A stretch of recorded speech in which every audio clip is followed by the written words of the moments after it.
In this video, I'm going to show you how you can install VPN Super Unlimited Proxy app on your Windows computer. So if you are on Windows 10 or 11, this method is the same. If you find this video helpful, please like and subscribe to this channel. Alright, so the first thing you need to do is to go ahead and visit this website, vpnsuper.com. And from here, you will be on the official VPN Super Unlimited Proxy website.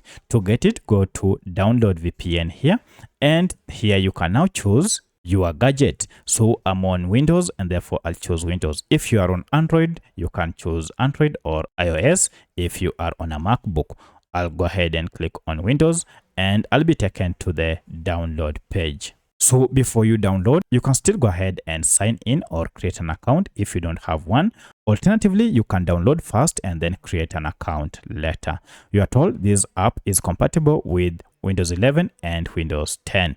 Now I'll proceed and tap on download VPN for Windows, and this will go ahead and download the installer file here. And within a few seconds, it's done. Now from here, I'll go ahead and click on the file to open the file location. Mine is under downloads. To install it now, go ahead and double click on it, and this will go ahead and prepare the files for installation. And you can see the process is on here. Now proceed and click on next here, and then finally click on install. Now within no time, the installation will be done, and finally click on finish here. So here you'll be able to monitor the progress of installation. Be patient as this progresses. Now once done, you will receive a congratulatory message informing you that you have successfully installed the VPN.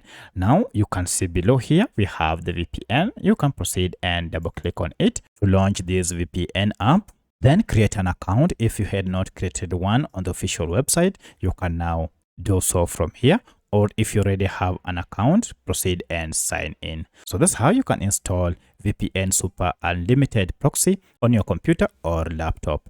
If you have any other question, kindly let me know in the comment section. Otherwise, thanks for watching and let's meet in the next video.